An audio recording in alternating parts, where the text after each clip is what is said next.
J'ai parlé de substitution plus générale. Donc je vais préciser ce que ça signifie.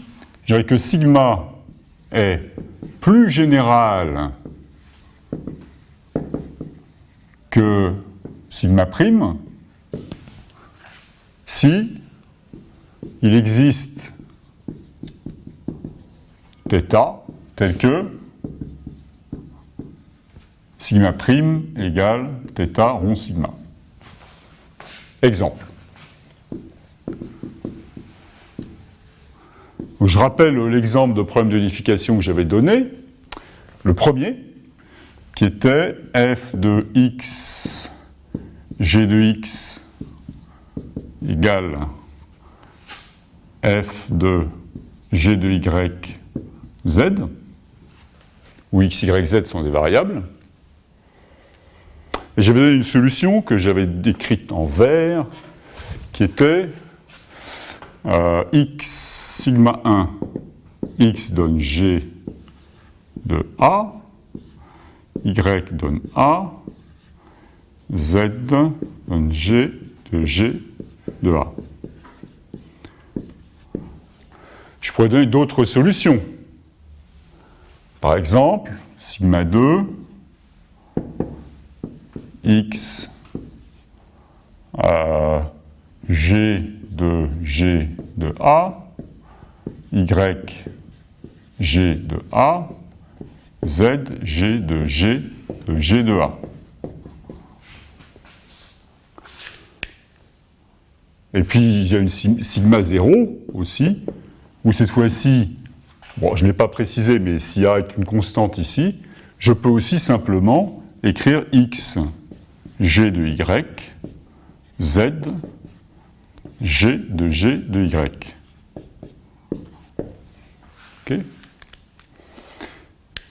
Et ici, sigma 0 est plus général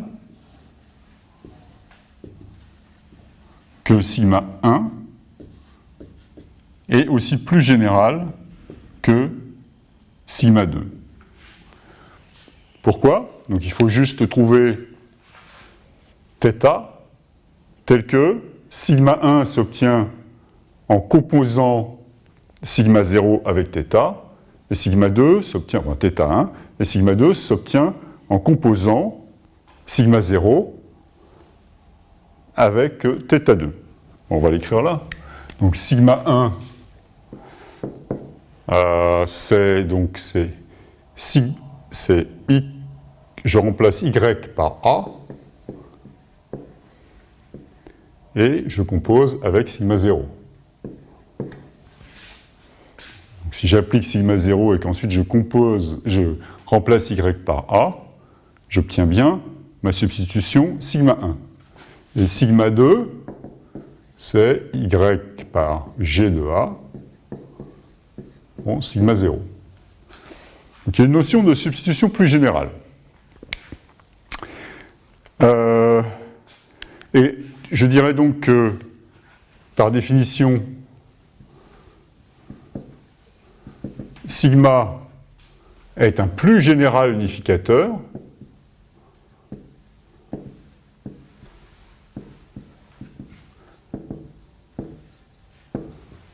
de U. Donc là, j'ai mis des barres au-dessus, ça veut dire U1, pour écrire de façon plus compacte, U1 égale V1, et etc., et UN égale Vn. Je l'écris avec une barre au-dessus, U égale V. Si, petit 1, sigma est solution, on a vu ce que ça veut dire, et petit 2, si sigma prime est solution de U égale V, alors sigma est plus général que sigma prime.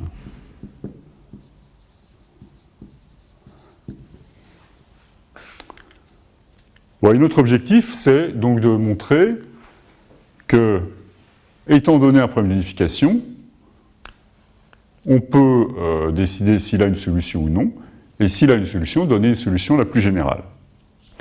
Donc pour ça, on va faire comme dans ce que dont vous avez l'habitude pour résoudre des systèmes linéaires, l'élimination de Gauss.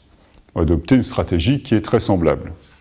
Donc pour ça, on va utiliser quelques règles de transformation, de simplification des systèmes d'équations, et montrer que ces règles suffisent à décider de l'existence d'une solution et le calcul d'une solution la plus générale. Donc là, on va utiliser 4 règles d'unification. La première, c'est ce qu'on imagine ici. Elle va utiliser le fait qu'on est dans une algèbre libre. Et donc, je peux, quand j'ai une équation dont les 2 symboles de tête sont identiques, je peux les effacer des 2 côtés. Donc la première règle va s'écrire, on va mettre un nom à la règle, on va mettre en rouge. Allez, soyons fous. On peut décomposer les équations. Donc, si j'ai f de U1, UN égale f de V1, Vn, je peux le remplacer par U1 égale V1 et UN égale Vn. Maintenant, si je me retrouve, en français c'est incompatibilité,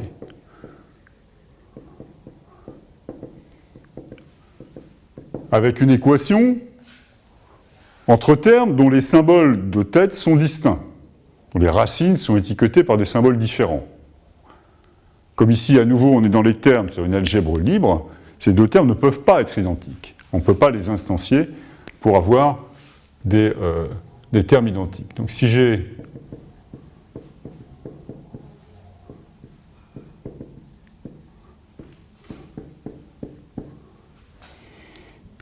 alors là, il faut que je mette une condition de bord, si f est différent de g.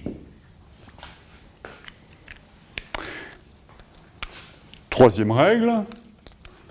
Maintenant, grâce à ces 2 règles-là, intuitivement, j'ai complètement décomposé mes équations, donc je n'ai plus,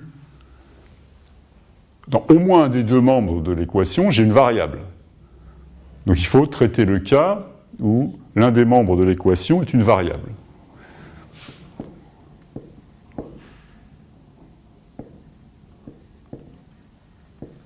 Donc le premier cas, c'est le remplacement. Si j'ai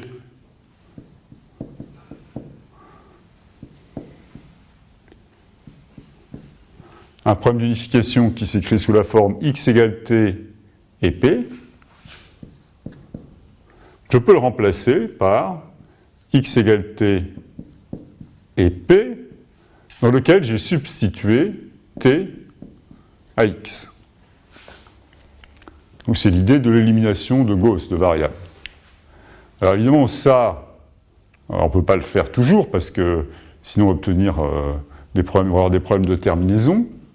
Donc les conditions, il y a un certain nombre de conditions dont on peut facilement montrer qu'elles sont nécessaires pour que cette règle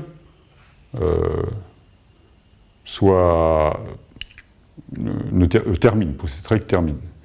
Donc la première condition, c'est que x est une variable, bien sûr. Et ce que je veux aussi, c'est que c'est une variable qui en fait apparaisse dans P. C'est-à-dire que je fais vraiment quelque chose. Si elle n'apparaît pas dans P, ce qui se passe, c'est que je ne fais rien en appliquant cette règle. Donc je vais l'écrire comme ça. Je fais quelque chose. Là. La deuxième condition, il faut que je progresse. C'est-à-dire qu'en effectuant ce remplacement, j'ai fait disparaître une variable de P. Donc j'ai besoin que x n'appartient pas aux variables de t. Et enfin, il ne faut pas qu'en faisant ce remplacement, je détruise quelque chose que j'avais déjà construit avant, que c'est une condition qui est peut-être un petit peu plus difficile à voir, mais facile aussi de montrer que c'est nécessaire, c'est que t n'appartient pas à x, ou bien t est dans les variables de p. Bon, je donnerai peut-être des exemples après pour illustrer ces conditions. Donc après le remplacement, bon, maintenant j'ai étudié donc, le cas où un des deux membres est une variable, mais avec ces conditions-là qui doivent être satisfaites. Maintenant, qu'est-ce qui se passe si les membres sont les membres qui sont une variable et que ces conditions-là ne sont pas satisfaites? Donc, il reste deux règles. La première, c'est test d'occurrence.